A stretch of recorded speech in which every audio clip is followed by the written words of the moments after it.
अस्सलामुअलैकुम। आज मैं आप लोगों के साथ तवा गोश्त ये बहुत ही ज्यादा डिलीशियस रेसिपी शेयर कर रही हूँ।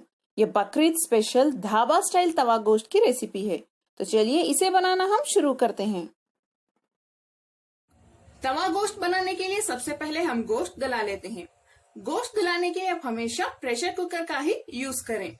मैंने आपको पहले भी वीडियोस में बताया है कि वीडियो क्लियरिटी के लिए मैं देखिए ये पैन का यूज करती हूँ। अगर आपके पास प्रेशर कुकर ना हो तभी आप पैन में गोश्त गलाएं। तो सबसे पहले हमें चाहिए 250 ग्राम गोश्त। देखिए गोश्त के छोटे छोटे पीसेस कर लें और ये बिना हड्डी वाला गोश्त होना चाहिए। इसे डाल लेते हैं। एक मीडियम साइज का कटा हुआ टमाटर और एक मीडियम साइज की कटी हुई प्याज डाल देते हैं। 1 टीस्पून अदरक लहसुन का पेस्ट, 1 टीस्पून लाल मिर्च पाउडर, हल्दी आधा टीस्पून, थोड़ा सा नमक, 1 टीस्पून धनिया पाउडर और आधा टीस्पून जीरा पाउडर, थोड़ा सा काली मिर्च पाउडर 1/4 टीस्पून ले लें। इन्हें अच्छे से मिक्स कर लेते हैं और हल्का सा भून लें। फ्लेम को हाई पे रख दें। मैंने इसे हाई फ्लेम पे 3 से 4 मिनट तक भून लिया है। देखिए इसमें ही ऑलरेडी बहुत पानी निकल गया है प्याज और टमाटर का। तो मैं इसमें बस थोड़ा सा पानी डाल देती हूँ, एक आधा कप डालें और इसे आप प्रेशर कुकर में बस थोड़ा सा ही गलाएं। एक 2 से 3 या 4 विजिल यानी सीटी आने तक ही गलाएं।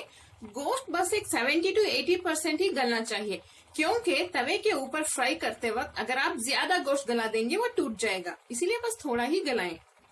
ये प्याज और टमाटर स्मूथ हो जानी चाहिए, बस उतना ही काफी है। गोश्त 70 to 80% गल चुका है और प्याज और टमाटर भी अच्छे से सॉफ्ट हो गए हैं। अब हम देखिए इन गोश्त के पीसेस को एक प्लेट में निकाल लेते हैं।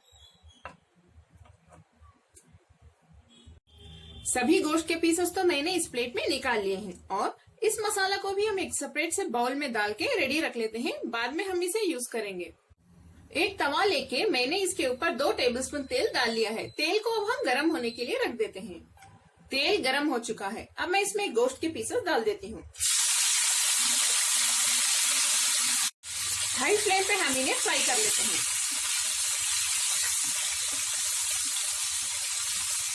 इसे अच्छे से फ्राई करें।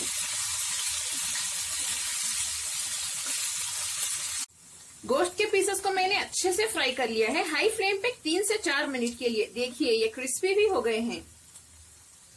हम इसमें 2 लौंग और 1 इलायची डाल देते हैं, अच्छी खुशबू आएगी।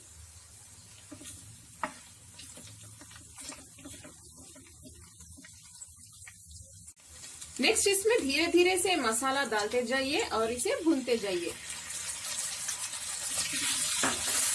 फ्लेम को आप मीडियम पे रखिए।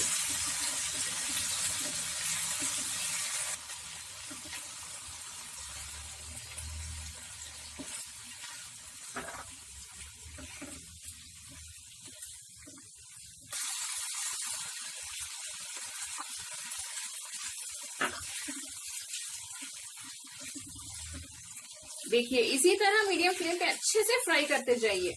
ये तवा गोश्त बहुत ही ज्यादा मजेदार बनने वाला है। आप लोग इस बकरीद इसे जरूर ट्राई करें।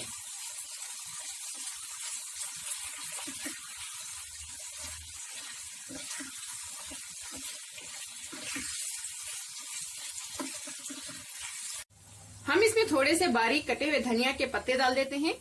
मैंने गोश्त को 5 से 8 मिनट तक मीडियम फ्लेम पे अच्छे से भून लिया है।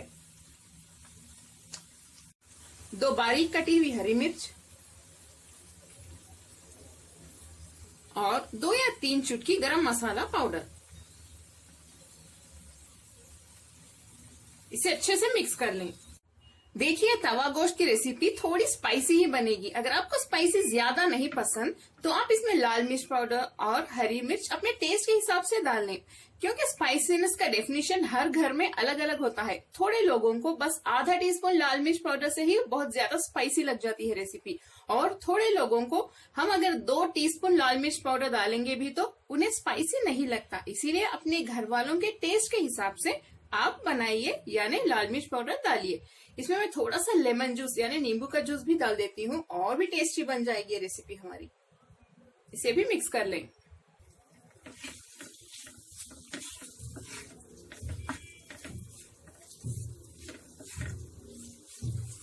आप इसे रोटी से खाइए या परोठे से खाइए, बहुत ही ज्यादा मजा आएगा आपको।